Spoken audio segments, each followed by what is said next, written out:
আল্লাহ তাআলা হাসরের ময়দানে এক কদম পাও বাড়াইতে দিবেন, জিন্দেগির প্রতি ইঞ্চির হিসাব হবে।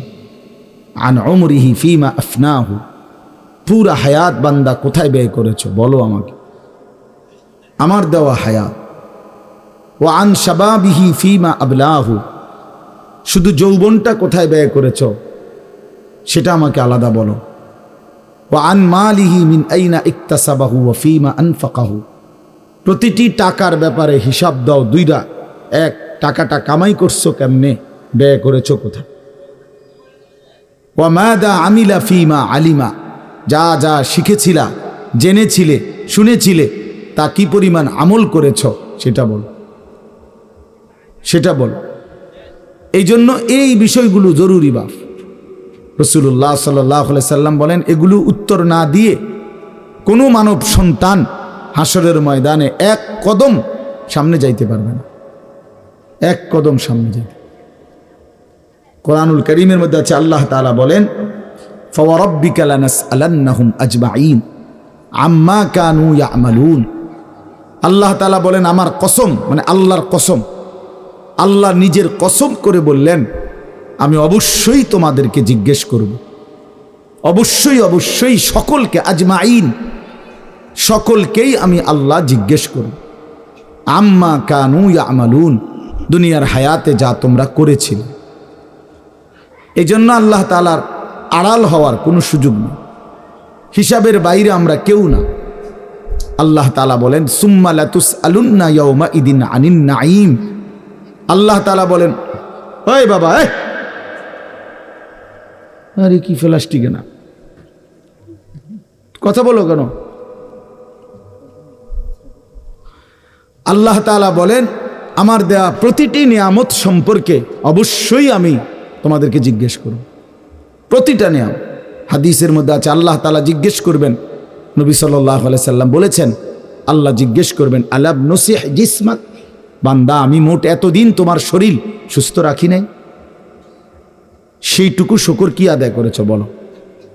অনুরভিকা মিনাল মা, আমি কি তোমাকে প্রতিবার তৃষ্ণার্ত অবস্থায় পানি পান করিয়ে তোমার তৃষ্ণা নিবারণ করি নাই? যতবার পানি পান করছো, তো এরপরে আমার কি শুকর আদায় করছো বলো বান্দা। আহা, বদনসিব মুসলমান তো আলহামদুলিল্লাহ বলতেও জানেন, পানি পান করে সেরা যে একবার আলহামদুলিল্লাহ বলবে এটুকু তো জানেন, এটুকু তো জানেন। তাইলে এই জন্য বললাম, আমরা কিন্তু প্রত্যেকেই আমাদের হায়াত, ইয়াহিয়ার ওই কথার থেকে আমি বললাম, আমাদেরকে উত্তর দিতে হবে। ওয়াকিফুহুম ইন্নাহুম মাসউলুন। আল্লাহ তাআলা বলেন, হাসরের ময়দানে ফেরেশতাদেরকে বলবেন, আমার বান্দাদেরকে দাঁড় করাও, তাদেরকে এখন জিজ্ঞেস করা হবে একজন একজন করে। ওয়াকুল্লুহুম আতিহি ইয়াউমাল কিয়ামাতি ফারদান। আল্লাহ বলেন, সকলকে আমি আল্লাহর সামনে আসতে হবে একজন একজন। ফারদান অর্থ ওয়াহিদান, একজন একজন আমার সামনে এসে দাঁড়ায়, আমার সামনে তুমি একাকী উত্তর দিবা, কোনো দুভাষী থাকবে না, একাকী উত্তর দিবা। এই জন্য বাপ আমার, এটা জরুরি বিষয়, আমাদের জন্য জরুরি বিষয়। আমরা যেন আমাদের জিন্দেগির কদর করি। ছেলেরা, তোমাদেরকেও বলি ভাই, হায়াত এই শুধু শুধু কাটাইয়ার মধ্যে কোনো ফায়দা নেই। বুট খাইতে খাইতে নষ্ট করে দিলা জীবন, সামান্য মোবাইলের জন্য জীবন। একটা মোবাইলের আর কতই দাম, 12, 14, 18 হাজার টাকা। তে এই সামান্য টাকার একটা মোবাইল, এর জন্য এত সুন্দর হায়াত শেষ করে দেওয়া, আস্তাগফিরুল্লাহ, এটা ঠিক না। বন্ধুদের আড্ডায় 5 ঘন্টা 6 ঘন্টা জীবন শেষ করে দিলেন। আল্লাহ আমাদেরকে বুঝ দান করেন। এজন্য চলেন, প্রতিটা মাহফিলের বয়ান মনোযোগ দিয়ে শুনবেন, জুমার নামাজের বয়ান মনোযোগ দিয়ে শুনবেন। যখনই ওলামায়ে কেরাম কথা বলে, মনোযোগ দিয়ে শুনলে ধীরে ধীরে পরিবর্তন হয়। মানুষ একদিনে বদলায় না, এটা আমরাও জানি। একদিনে কোনো জুনায়েদ বাগদাদি হয়ে যাবে না, একদিনে কোনো আব্দুল কাদের জিলানি হয়ে যাবেন। ওনারা নিজেরাও একদিনে হয় নাই, তা আপনি হইবেন কেন? বুঝেন নাই? জুনায়েদ বাগদাদি এত বড় আল্লাহর ওলি হয়েছে একদিনে, তো বাইজিদ বুস্তামি এত বড় আল্লাহর ওলি হয়েছে একদিনে, তো আপনি হবেন কেন? কাজে এইটা কোনো কথা না। কিন্তু শুনতে থাকলে, গুরুত্ব দিলে, আন্তরিকতা দিয়ে শুনলে, একদিন আল্লাহ তাআলা বদলে দেয়। পরিবর্তন নসিব হয়। এই পৃথিবীতে অগণিত মানুষ যারা জালেম ছিল, নাফরমান ছিল, পাপী ছিল, হাজারো অন্যায়ের মধ্যে ডুবা ছিল, এমন মানুষও আল্লাহর দয়ায় কোনো একদিন রাত গভীরে, কোনো একদিন দিনের আলোতে, কোনো সামান্য কথায়, কোনো সামান্য ঘটনায় জিন্দেগি বদলায় ফেলছে। পিছনের জীবন থেকে তওবা করে নতুন জীবন গ্রহণ করছে। আল্লাহ পাককে রাজি খুশি করে জামানার আউলিয়া হয়ে গেছে। এরকম বহু ঘটনা আছে, বহু ঘটনা। এই জন্য আমরা ইনশাআল্লাহ মনোযোগ দিয়ে আল্লাহর কথা, আমার বয়ান না শুধু, সমস্ত আলেমদের বয়ান মনোযোগ দিয়ে শুনবেন। বলেন ইনশাআল্লাহ। কোরআন সুন্নাহর কথা মনোযোগ দিয়েই শুনবেন, দেখবেন বরকত হবে। যদি আমার এই কথা একজনে বুঝেন, আমি মনে করি এতটুকুই আমার লাভ। দুইজন বুঝলে দুইজনই লাভ। আল্লাহ আমাদেরকে তৌফিক দান করেন। চলেন, কোরআনুল কারীমের এই সূরাটি 99 নম্বর সূরা। 114টি সূরা কোরআন শরীফে, তন্মধ্যে এটা হলো 99 নাম্বার, 30 নাম্বার পারা। পুরা কোরআনুল কারীমের মধ্যে মোট 30 পারা। এই মোট 30 পারার মধ্যে এটা হলো 30 নাম্বার পারার সূরা, 99 সূরা নাম্বার। সূরাটির নাম হচ্ছে জিলজাল, সূরায়ে জিলজাল। জিলজাল শব্দের অর্থ বা জালজালা, জিলজাল একই শব্দ, দুই রকম ব্যবহার। অর্থ হলো ভূমিকম্প। জিলজাল শব্দের অর্থ কি বলেন? ভূমিকম্প। ভূমিকম্প, এই যে জমিন কাঁপে, ভূমিকম্প হয়, এই সূরার অর্থ হলো এইটা।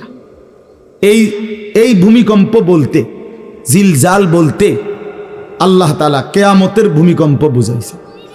পৃথিবীতে এমনিতে প্রতিনিয়ত মাঝে মধ্যে বিভিন্ন এলাকা ভেদে, অঞ্চল ভেদে ভূমিকম্প হয়। হ্যাঁ, আধা মিনিট, 30 সেকেন্ড, 40 সেকেন্ড, 50 সেকেন্ড, কিংবা তার চাইতে সামান্য কম বেশি এরকম সময় ভূমিকম্প হয়। এতেই বহু ক্ষয়ক্ষতি হয়। যখনই যেখানে কোথাও ভূমিকম্প হয়, তো সেখানে অনেক ক্ষয়ক্ষতি হয়, ঘর বাড়ি বিভিন্ন কিছুর অনেক ক্ষতিগ্রস্ত হয়। কিন্তু আল্লাহ তাআলা বলেন একটি চূড়ান্ত ভূমিকম্প আছে, যেই ভূমিকম্পটা যখন হবে তখন একসাথে আল্লাহর সৃষ্টি পুরাটা জমিন একসাথে ভূমিকম্প হবে, এবং সেটা কতক্ষণ থাকবে সেটা আল্লাহই জানে, সেটা আল্লাহই জানে। এরকম ভূমিকম্প হবে। আর সেই ভূমিকম্পটা হলো কিয়ামতের ভূমিকম্প। অর্থাৎ এই পৃথিবী ধ্বংস করার জন্য আল্লাহ তাআলা তার গোটা সৃষ্টি জগৎকে মৌত দিবেন। মৃত্যু দুই রকমের, একটা হলো ব্যক্তিগত পৃথক একক মৃত্যু, আরেকটা হলো গোটা আলমের মৃত্যু। সবার যখন পৃথক মৃত্যু হয় তো এটারে বলে মৌত। আর গোটা পৃথিবীর যখন আল্লাহর সৃষ্টি সবটার যখন একসাথে মৃত্যু হবে সেটারে কয় কিয়ামত। সেটাই কিয়ামত, ওইটাও একটা মৃত্যু। আসমানের মৌত হবে, জমিনের মৌত হবে, সূর্য চন্দ্র গ্রহ নক্ষত্রের মৃত্যু হবে, অর্থাৎ সব কিছু শেষ হবে। তো এই যে কিয়ামত, এটা আমাদের ঈমানের অংশ, এটা হবেই হবে, এটা হবেই হবে। আখিরাত, কিয়ামত, এই পৃথিবী একদিন ধ্বংস হবে, শেষ হবে, এটা কোরআনুল কারীমের অসংখ্য আয়াতে আল্লাহ তাআলা বলছেন, বারবার বলছেন, বারবার, যে বান্দা যত সুন্দরী তোমার কাছে লাগে দুনিয়া, যত আকর্ষণীয় মনে হয় না কেন দুনিয়া, একে তো তুমিও থাকবে না, একে তো দুনিয়া নিজেই থাকবে। দোনোটা মনে রাখবে, না তুমি থাকবে স্থায়ী, না দুনিয়া থাকবে স্থায়ী, কোনোটাই না। তুমিও মৃত্যুবরণ করবা, একদিন দুনিয়ারও মৃত্যু হয়ে যাবে, দুনিয়ারও মৃত্যু হয়ে যাবে। প্রতিটা মানুষকে মরতে হবে, এটা আমরা সবাই জানি। কুল্লু নাফসিন যায়িকাতুল মাউত, সমস্ত আত্মা, সমস্ত প্রাণ, আল্লাহ তাআলা বলেন মৃত্যুর স্বাদ গ্রহণ করুন, মৃত্যুর স্বাদ গ্রহণ।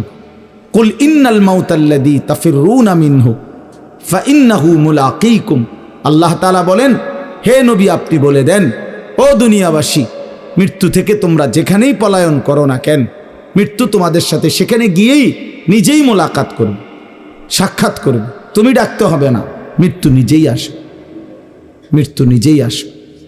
আইনামা তাকুনু ইউদরিকুমুল মাউতু ওয়ালাউ কুনতুম ফি বুরুজিম মুশাইয়াদা। আল্লাহ বলে, তুমি যদি এমন একটা বিল্ডিং বানাও, ঘর বানাও, যে ঘরটা অনেক উঁচা, যে ঘরটার উপর দিয়া কেউ ভিতরে ঢুকতে পারবে না, যে ঘরটার মধ্যে একটা ছিদ্র নাই, একদম আটকানো, তো এরকম একটা ছিদ্রবিহীন সুউচ্চ ঘরও যদি তুমি বানিয়ে তার ভেতরেও তুমি আশ্রয় নাও, তো ইউদরিকুমুল মাউতু, মৃত্যু তোমার সেখানেই পৌঁছবে, তোমার সেখানেই পৌঁছবে। প্রিয় ভাই আমার, বন্ধু আমার, নওজোয়ান সাথীরা আমার, মৃত্যু এক অনিবার্য বাস্তবতা, চিরন্তন বাস্তবতা। এটা গ্রহণ করতেই হবে। হাসলেও মরতে হবে, কাঁদলেও মরতে হবে, সুখেও মরতে হবে, দুঃখেও মরতে হবে। রাজপ্রাসাদ আর অট্টালিকার মানুষটাও মরে যাবে, জীর্ণ কুটিরে যে লোক থাকে, হ্যাঁ, সেই লোকটাকেও মরতে হবে। জীবনে কোনোদিন দুঃখ দেখে নাই যে, সেও মরে যাবে। জীবনে কোনোদিন সুখ দেখে নাই যে, সেও মরে যাবে। সব মরে যাবে। এটাই সত্য, এটাই বাস্তবতা। অতএব মৃত্যু এক অনিবার্য বাস্তবতা, এটা গ্রহণ করতেই হবে। এটা যদি আমরা মনে রাখি, তা আমাদের জীবন অনেক সুন্দর হইত, অনেক সুন্দর হইত। রাসূলুল্লাহ সাল্লাল্লাহু আলাইহি ওয়াসাল্লাম বলছেন, আকসিরু যিকরা হাদিমিল লাযযাত ইয়ানি আল মাউত। আল্লাহর নবী বলেন, আমার উম্মত, তোমরা বেশি বেশি ওই জিনিসটা স্মরণ করো, যে জিনিস তোমাদের সমস্ত স্বাদ, আনন্দ, আহ্লাদ চিরতরে মিটাই দিবে, তোমারে চিরস্তব্ধ করে দিবে। জলজ্জান্ত মানুষটা আমাদের সামনে হাঁটতো, চলতো, উঠতো, বসতো, ঘুরতো, ফিরতো, হ্যাঁ, সেই মানুষটা মনে করেন আমার চোখের সামনে নাই, তার লাশ আমার সামনে, আহা সেই লোকটা স্তব্ধ। পৃথিবীর কত মানুষ কত আওয়াজ করতেছে, কত শোরগোল করতেছে, কিন্তু এই লোকটা হাতও নাড়ে না, পাও নাড়ে না, চোখও মেলে না, আর কিছুই করে না। এ কি আশ্চর্য বিষয়! চোখের সামনের এই মানুষটা নাই, কি হলো তার? কে তারে থামাই দিল? কে তারে স্তব্ধ করে দিল? এ তো আমার মতো ঘুরতো, ফিরতো, হাঁটতো। আহ, আমার আব্বারে আমি কত দেখছি, একদিন আমার আব্বা চলে গেলেন। আমার দাদারে আমি কত দেখছি, আমার দাদা একদিন চলে গেলেন।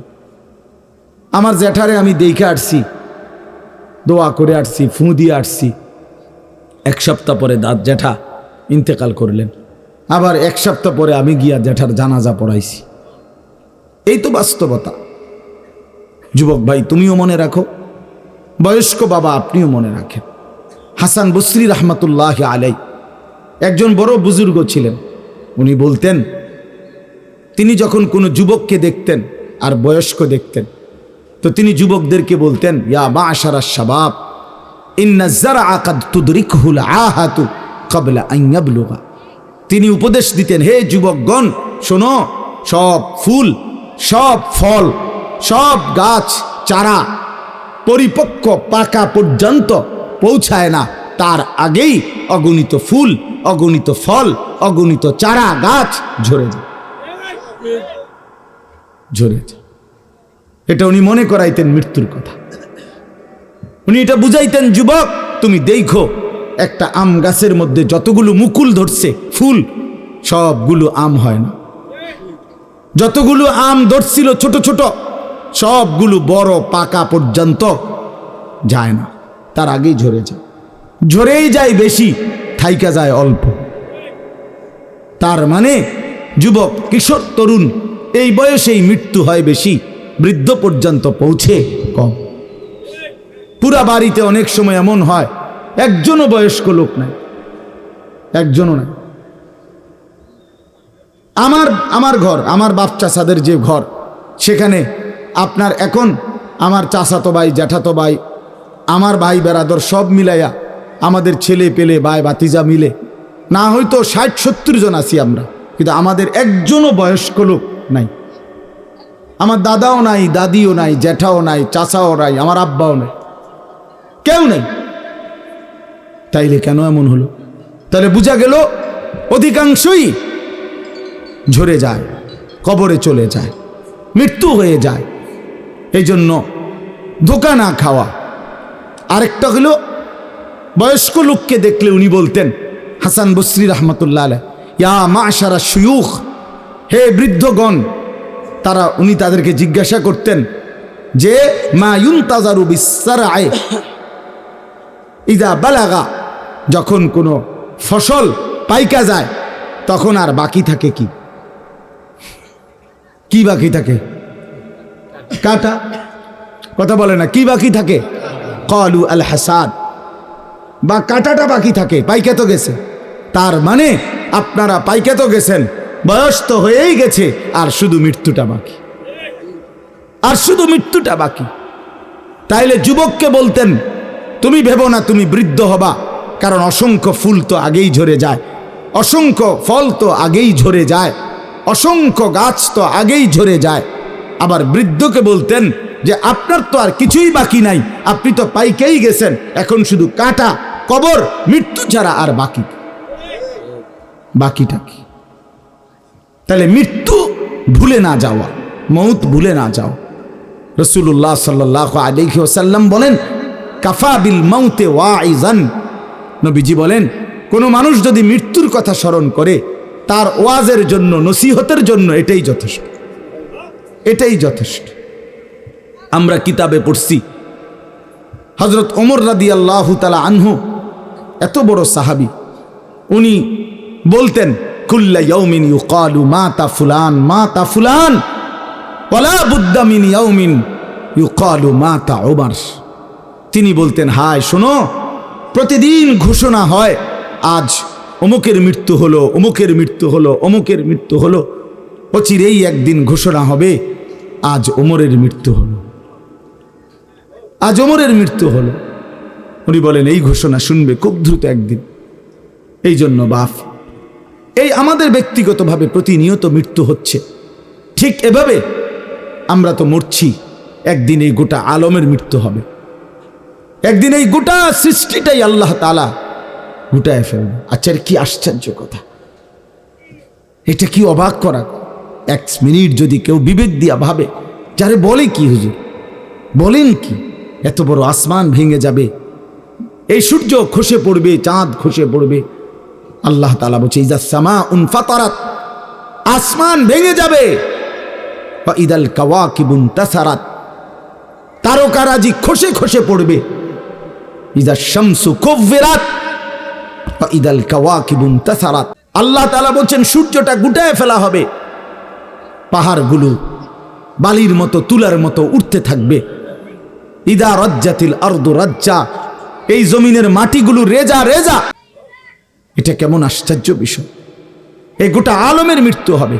আল্লাহ তাআলা কোরআনুল কারীমে বিশ্বাস করেন, অসংখ্যবার এই কথা এটা বলছে, এটা হবেই হবে। ইদা ওয়াকাতিল ওয়াকিআ, আল্লাহ বলেন এই ঘটনাটা ঘটবে। লাইসা লি ওয়াকাতিহা কাযিবা, এই ঘটনা মিথ্যা মনে করার মতো কেহ নাই। যেদিন ঘটে যাবে তখন আর কারো কোনো মিথ্যাবাদী আর থাকবে না, অর্থাৎ কেউ আর অস্বীকার করার সুযোগ হবে না। চোখের সামনে দিন, চোখের সামনে দিন। কোরআন শরীফে একটা সূরা আছে, সূরায়ে হজ। ওই যে আমরা হজ করি না, এই হজ সূরাটার নাম। এই সূরার শুরুতে আল্লাহ তাআলা এই পৃথিবী ধ্বংসের, কিয়ামতের একটা সাংঘাতিক বর্ণনা দিয়েছেন। ওইখানে আছে আল্লাহ বলেন ইয়া আইয়ুহান নাসু তাকু রাব্বাকুম, হে মানুষ তোমরা আল্লাহকে ভয় করো। আর শুনো ইন্না জালজালাতাস সাআতি শাইউন আযীম, নিশ্চয়ই কিয়ামতের ভূমিকম্প, জালজালা, এই যে বললাম জিলজাল এবং জালজালা অর্থ ভূমিকম্প। আল্লাহ বলেন কিয়ামতের ভূমিকম্প, ইসরাফিল যখন ফু দিবে, আমার এই পৃথিবী যখন ভাঙতে শুরু করবে, এই সৃষ্টি জগৎ পুরাটা যখন আমি আল্লাহ গুটায় ফেলবো, ওয়াস সামাওয়াতু মাতবিয়াতুম বিয়ামিনি, আল্লাহ বলেন 7 আসমান আমি আল্লাহ তাআলার হাতের মধ্যে গুটায় ফেলবো, গুটায় ফেলবো। তুমি জানো না আমার ক্ষমতা। কুল্লু মান আলাইহা ফান ওয়া ইয়াবকা ওয়াজহু রাব্বিক, সব শেষ করে দেব আমি, শুধু আমি আল্লাহই থাকব, শুধু আমি আল্লাহই থাকব। তো আল্লাহ তাআলা বলেন এই ইসরাফিল ফু দিলেই, শুরু করলেই জমিনে ভূমিকম্প শুরু হবে। ইন্না জালজালাতাস সাআতি শাইউন আযীম, আল্লাহ বলেন নিশ্চয়ই এই কিয়ামতের ভূমিকম্প, এটা শাইউন আযীম, বড়ই ভয়ানক, বড়ই মারাত্মক। কারণ দুনিয়ার ভূমিকম্প এক নাম্বার হলো বর্তমানের ভূমিকম্প, কখনো 30 সেকেন্ড, কখনো 40 সেকেন্ড, কখনো 47 সেকেন্ড, 50 সেকেন্ড, এই সেকেন্ড সেকেন্ড মিনিট, 47 মিনিট নিয়ে ভূমিকম্প হয়। কথা কর না কেন? 30 মিনিট ভূমিকম্প হয়। হ্যাঁ, 30 মিনিট ভূমিকম্প হইলে আপনার 14 গোষ্ঠী থাকবো নি কেউ?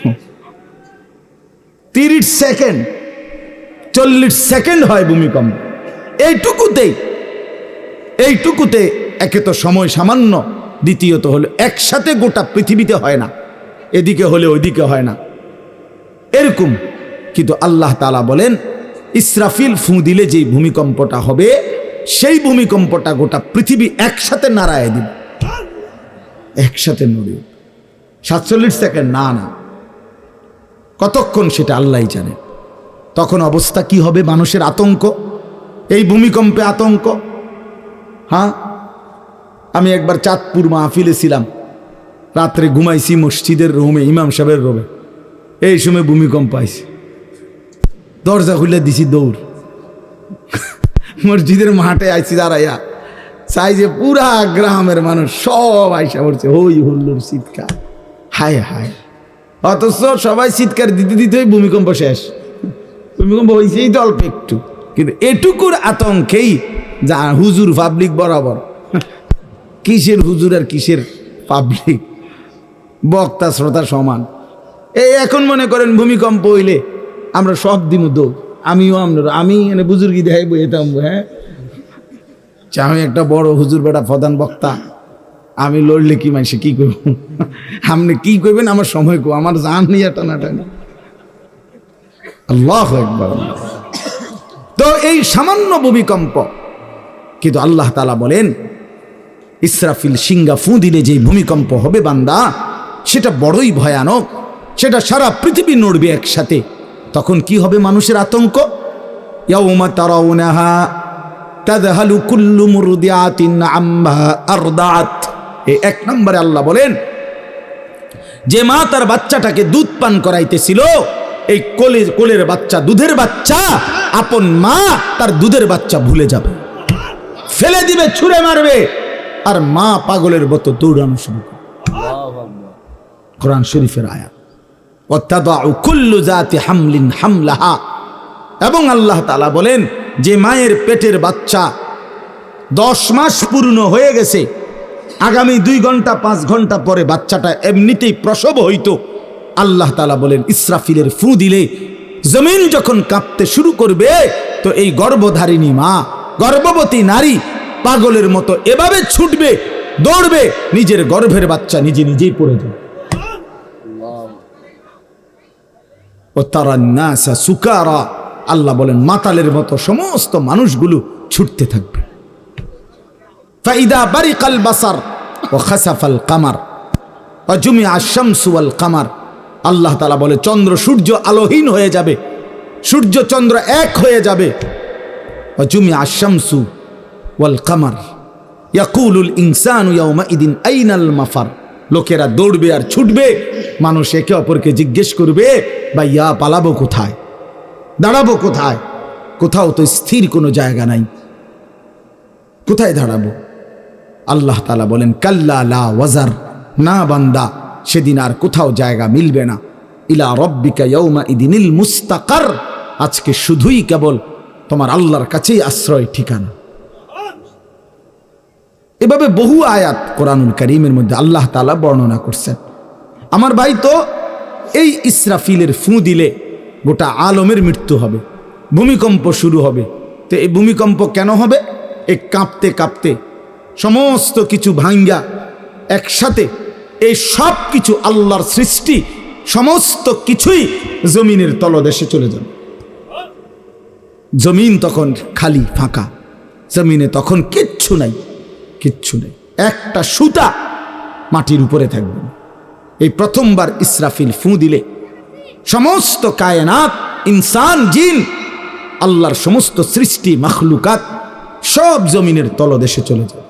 মানুষও, জিনও, অর্থ সম্পদ, স্বর্ণ রৌপ্য, মণি মুক্তা, হীরা জহরত, সব সব সব একটা কাগজের অস্তিত্ব, সব কিছু, গোটা জমিন ফাঁকা। এভাবে কতদিন আল্লাহই জানে, কতদিন আল্লাহই জানে। হ্যাঁ মা ভাই, এরপরে একটা নির্দিষ্ট সময় পরে আবার আল্লাহ তাআলা ইসরাফিলকে জীবিত করবেন, করে আবার আল্লাহ তাআলা দ্বিতীয়বারের মতো ফু দিতে বলবেন। এই দুই ফুঁয়ের মাঝখানে কতদিন? নবী সাল্লাল্লাহু আলাইহি সাল্লামের এক হাদিসের মধ্যে বলছে 40। সাহাবীরা ব্যাখ্যা করছেন, মুহাদ্দিসিন, সেই 40টা হতে পারে 40,000 বছর। 40,000। এই জন্য বাপ একটা কথা হলো, সর্বশেষ যেই লোকটা কবরে যাবে, শেষ যেই ব্যক্তি মরবে পৃথিবীতে, হতে পারে তাকেও শুধু কবরেই থাকতে হবে 40,000 বছর। 40,000 বছর, এরপরে তো আখিরাত। এই 40,000 বছর যদি কবরে আযাব হয়,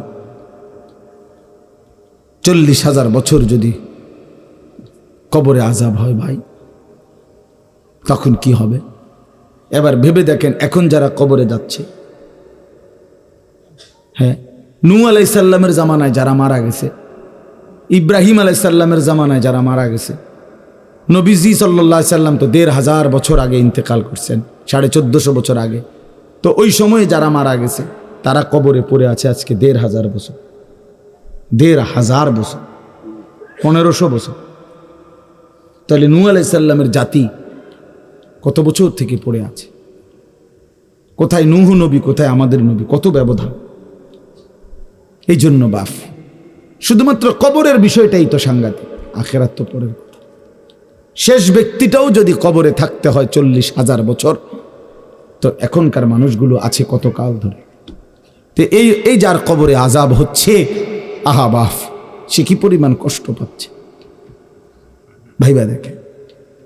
কবরবাসীদের রুহের মাগফিরাত, আরে ভাইয়া একবার চোখ বন্ধ করে 1 সেকেন্ড ভাবেন, আজ আমরা যাদের রুহের মাগফিরাত কামনা করলাম, এই 20 বছরের ব্যবধানে, 30 বছরের ব্যবধানে, 10 বছরের ব্যবধানে, 50 বছরের ব্যবধানে, আবার এর পরের লোকেরা আমাদের রুহের মাগফিরাত কামনা করে। এটা কি পরিমাণ বাস্তবতা, কি পরিমাণ বাস্তবতা! এটাকে অস্বীকার করার, না বুঝার কিছুই নাই, মৃত্যুকে না বুঝার কিছুই নেই। কারণ এত বেশি জলজ্জান্ত আল্লাহ তাআলা এটা আমাদের সামনে দেখাইছেন, এত মানুষের মৃত্যু আল্লাহ আমাদের সামনে দেখাইছেন, এটাকে অস্বীকার করার, না বুঝার কিছুই নেই, কিছুই নাই। তো চলেন, এরপরে আল্লাহ তাআলা ইসরাফিলকে আবার জীবিত করবেন। জীবিত করে আল্লাহ তাআলা ইসরাফিল আলাইহিস সালামকে বলবেন, ইসরাফিল আবার তুমি সিংহায় ফুঁ দাও। এইবার যখন সিংহায় ফুঁ দিবে, তখন ইসরাফিল আলাইহিস সালামের এই দ্বিতীয় ফুঁতে আবার ভূমিকম্প শুরু। আবার কি শুরু হবে? ও মাঝখানে ভাই, ওই ছেলে অপদার্থ, কথা বলো না, হাসাহাসি করো না, কারো কথা বাকি থাকলে, দুষ্টামি বাকি থাকলে উঠে চলে যাও, বাহিরে আলাদা জায়গা আছে। গাফেল সন্তান কোনো কিছুতেই যাকে কোনো আসর করে না। আহা, আপনারা জানেন না, আপনাদের এক এক ছেলের অবস্থা হলো কলিজাটা পাথর হয়ে গেছে, কোনো কিছুই তার কলিজা নাড়ায় না। এত শক্ত জানোয়ার যে খোদার 365 দিনে কোনো দিন ফজরের নামাজ পড়ে না, একদিনও না। মানুষের বাচ্চা এত বড় জানোয়ার হয় কেমনে? আরে তুই কোন মানুষের বাচ্চা? তুই কোন মার দুধ খাইলি? নাফরমান, কেমনে মানুষ হইলি তুই? এটা কি ধরনের মানুষ? একদিনও নামাজ পড়ে। ছি ছি ছি ছি ছি, মুসলমানের বাচ্চা এত বড় জানোয়ার হয় কেমনে? কোনো দিন নামাজ পড়ে না, 6 মাসে 9 মাসে কোনো দিন বলতে পারবে না নাফরমান কোনো দিন 5 ওয়াক্ত নামাজ পড়ছে কিনা। হায় হায়, এত বড় অসভ্য! মায়ের সন্তান হয় কেমনে? বাবার সন্তান হয় কেমনে?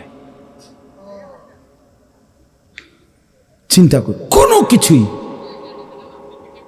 ছেলে পেলেদের হালাত হলে এই পরিমাণ লাগাম ছাড়া, কিসের মা কিসের বাবা, কে তার মা, কে তার বাপ, কে কি তার ধর্ম, তার আল্লাহকে, তার রসুলকে, তারে বানাইছে কে, আসছে কোত্থেকে, কেন আসছে, কি করতেছে, কি করছে, কিচ্ছুর খবর নেই, কিচ্ছুর খবর। আসে, হাঁটে, বুট খায়, বন খায়, মোবাইল টিপে, খাড়াইয়া মতে, বইয়া মতে, বন্ধু বান্ধবদের সাথে আড্ডা দেয়, মেয়ের পিছনে ঘোরে, অসভ্য অশ্লীল কথাবার্তা বলে। এটা কি একটা জিন্দিগি হলো মিয়া? ভেবে দেখেন। ওফ, কোন সুস্থ স্বাভাবিক মানুষ এমন হয়? বলো ভাইয়া, বলো।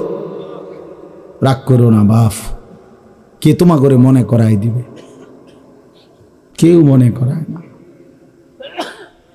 হা, বাবা মারও ফিকির শেষ, শুধু টাকা রোজগারের ফিকির। দেশে থাইকা পারো, নইলে বিদেশ গিয়া পারো, কোনো না কোনো ভাবে পয়সা রোজগার করো।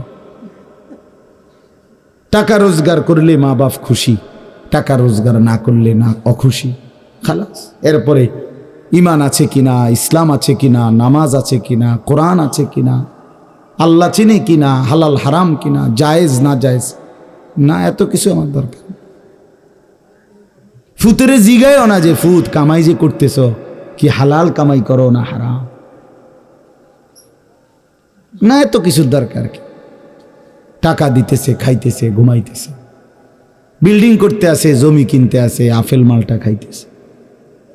এক ছেলে আমারে নিজে বলছে, আমি সবার ব্যাপারে বলি না, এক ছেলে আমারে নিজে বলছে, হুজুর আমি একটা দেশের নাম বলছে, যেই দেশে আমার কর্মটা ছিল, চলে আসছে ওই দেশ থেকে। আমার বলছে, হুজুর আমার কর্মটা হলো এই, মদের বার, মদের হোটেলে নারী পুরুষ উলঙ্গ জিনাবে বিচার করে, আমার দায়িত্ব শুধু পাশে দাঁড়িয়ে মদের বোতল নিয়ে দাঁড়ায় থাকা, যতবার তারা চায় অতবার তাদেরকে মদ গ্লাসে ঢেলে দেওয়া, তাদের হাতে তুলে দেওয়া। এর বিনিময়ে আমার মাসে বেতন 2 লাখ টাকা। মুসলমান, মুসলমান, মুসলমানের সন্তান, বাংলাদেশের সন্তান। তো এই টাকা যখন বাবা খাচ্ছেন, বিল্ডিং করতেছে, কোনো টেনশন নাই।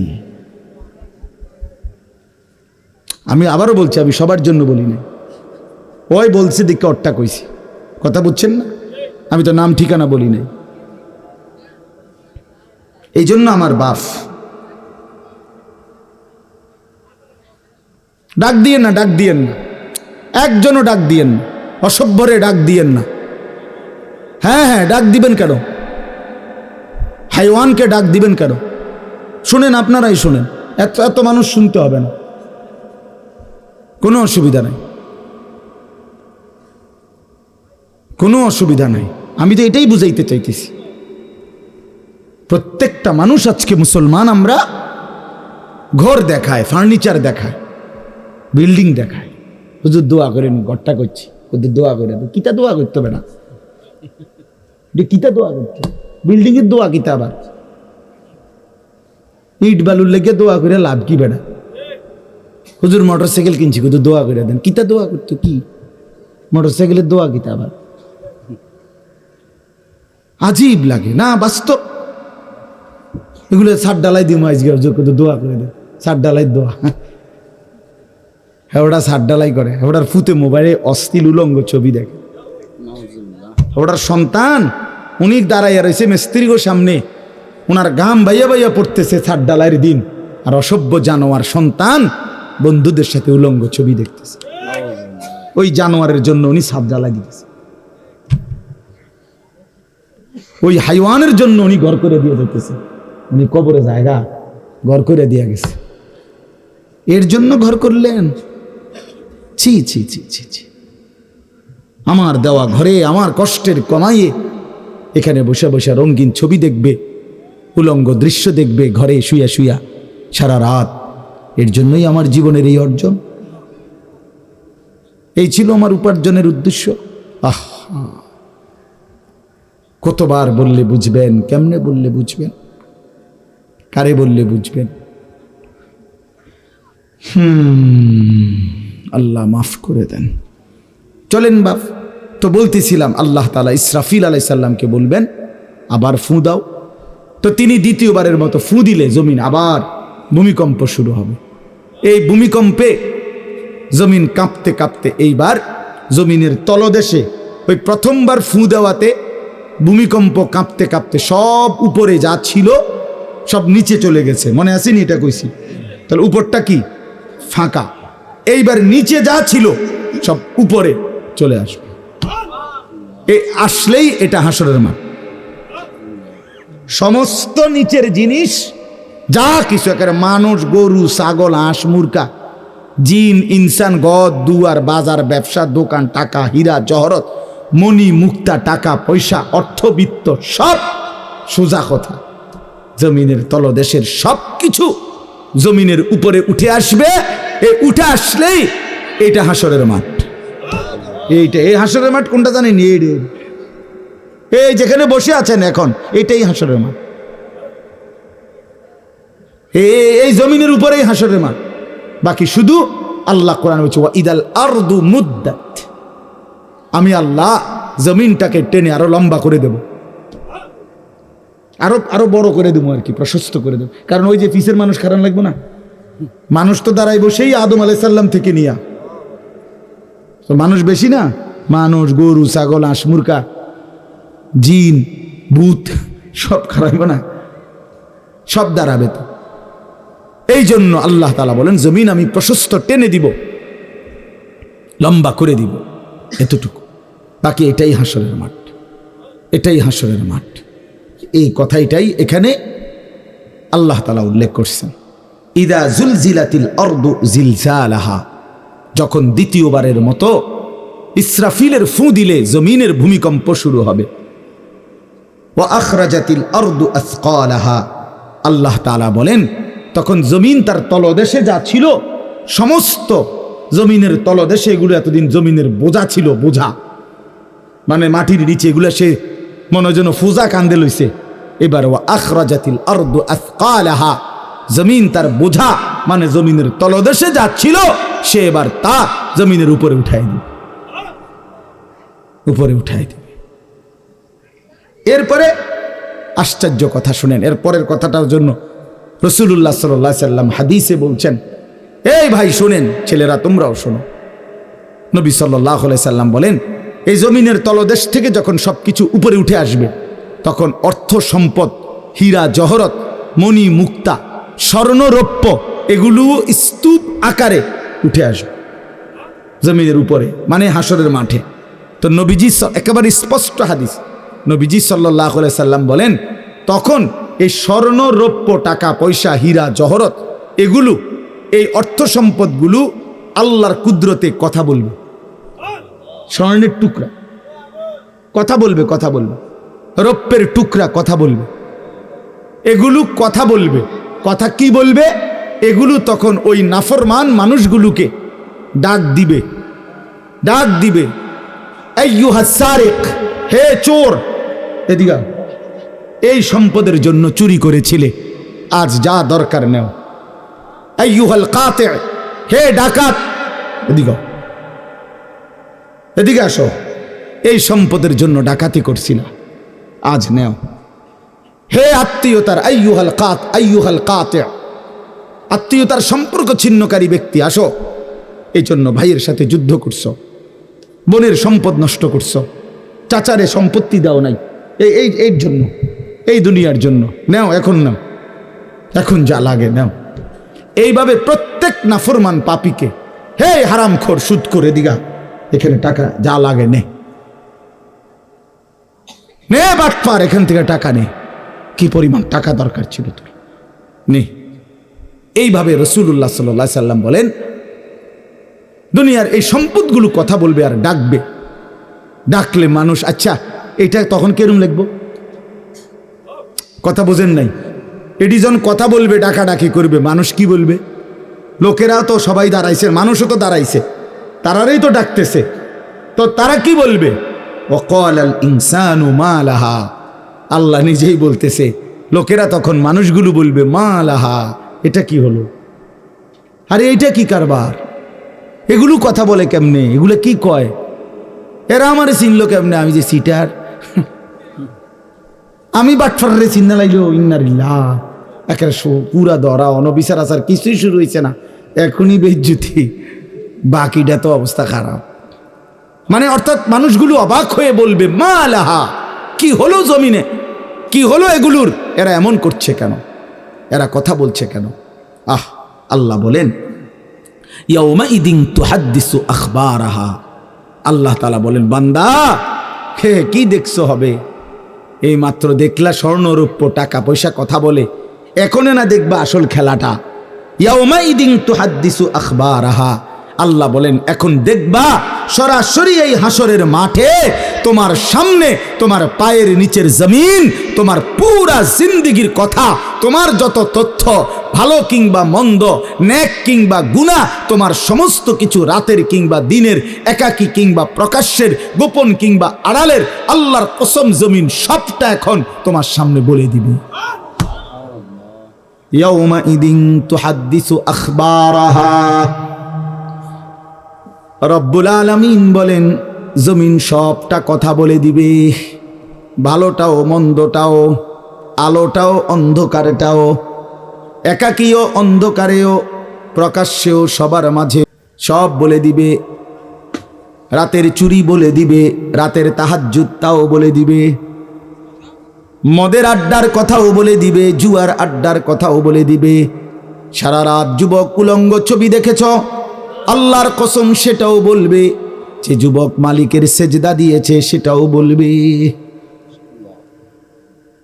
তাহাজ্জুদ শোনাবে, আবার সবার সাথে যে জামাতে নামাজ পড়েছে এটাও বলবে, সব কিছু বলে দিবে। আল্লাহ বলেন যদি মানুষ ভাবতে চাও জমিন কিভাবে কথা বলে, স্বর্ণরৌপ্য কিভাবে কথা বলে, আল্লাহ বলেন বিআন্না রাব্বাকা আওহা লাহা, আল্লাহ তাআলা আদেশ করেছেন বলেই কথা বলে। আল্লাহ বললে, হুকুম করিলে, আল্লাহর গোটা কায়নাত, গোটা সৃষ্টি জগৎটাই কথা বলে। ওয়াশাহিদা আলাইহিম সামউহুম ওয়া আবসারুহুম ওয়া জুলুদুহুম বিমা কানু ইয়ামালুন। আল্লাহ বলে হাসরের ময়দানে বান্দা, তোমার কান, তোমার চোখ, তোমার সারা দেহের চামড়া, জুলুদুহুম, তোমার সারা দেহের চামড়া, হাসরের ময়দানে তোমার পুরা জিন্দেগির কর্মকাণ্ড বলে দিবে। চামড়াগুলো বলবে, চামড়া, মানুষের শাহওয়াত চামড়াতে। এই জন্য সমস্ত যৌনতার ঘটনা, অসভ্যতার ঘটনা শরীরের চামড়া বলে দিবে। মানুষের শাহওয়াত চামড়া, কথা বুঝছেন কিনা? হ্যাঁ, চর্মে, চামড়ার মধ্যে শাহওয়াত, কামনা, বাসনা, যৌন চাহিদা। এই জন্য যত লোক দেখবেন বিভিন্ন হসপিটালে, যত ডাক্তার চর্মরোগের ডাক্তার, তত লোক যৌন রোগেরও ডাক্তার। হ্যাঁ হ্যাঁ, চর্ম ও যৌন রোগ বিশেষজ্ঞ, এটা একই বিষয়, একই চ্যাপ্টার। চামড়া মানে আল্লাহ তাআলা বলেন তোমার চামড়া বলে দিবে কত রাত, কত দিন নারীর প্রতি অবৈধ আগ্রহ, অশ্লীলতার, বেহায়াপনার, অসভ্যতা করেছিলে।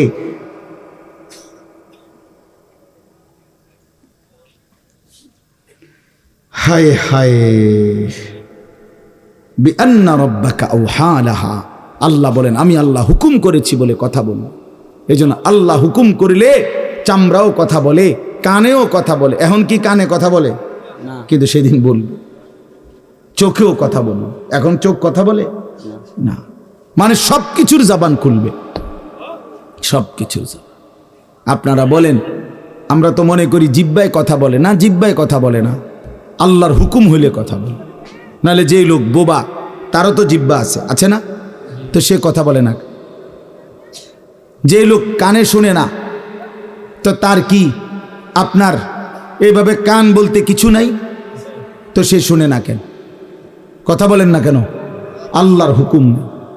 যার চোখ, যে চোখে দেখেন, এই যে জুয়েল ভাই, আমি মূলত তার মহব্বতেই মাহফিলটা দিছি।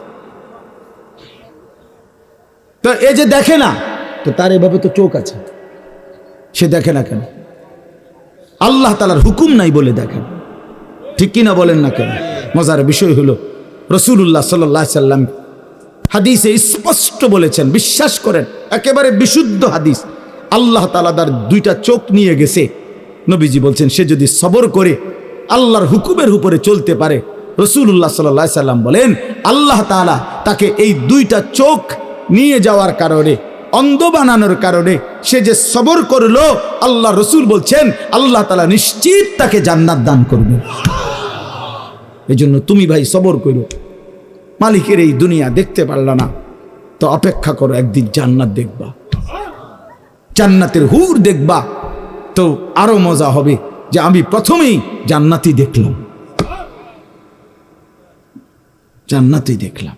যা মালিক, দুনিয়া দেখলাম না তোমার, তুমি আমারে জান্নাত দেখাই। আল্লাহ তৌফিক দান করেন।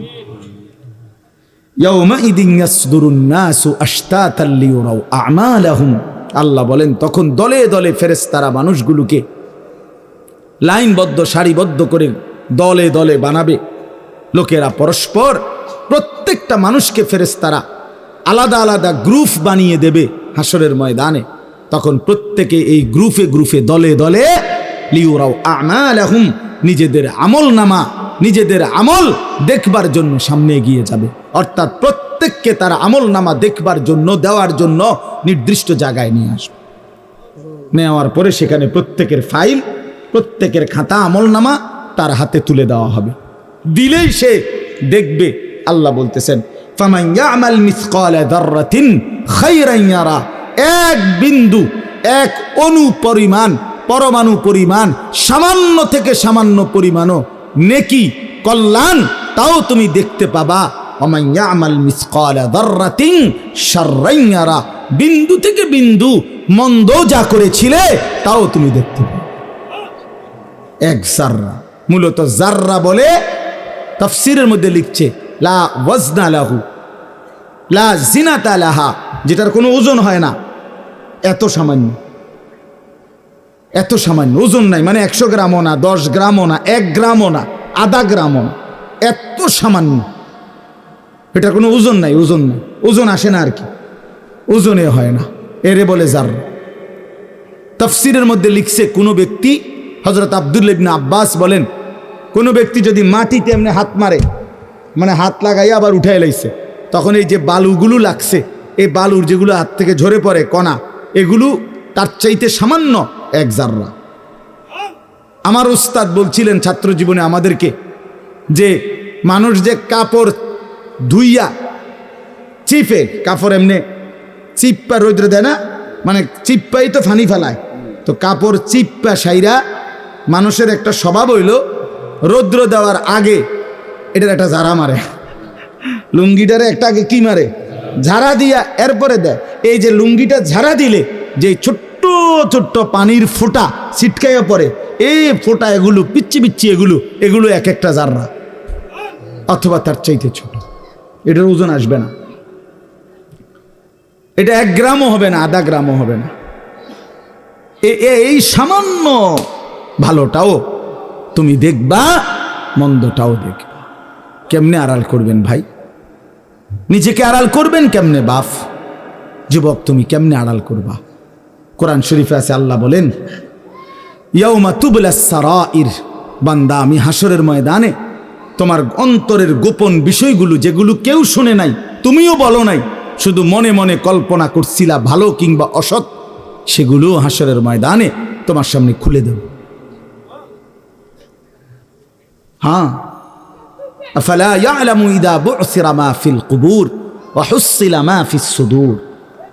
আল্লাহ তাআলা বলেন, এই বুকের ভিতরে, অন্তরের ভিতরের যেই কথাগুলো, সেগুলো খুলে দেব।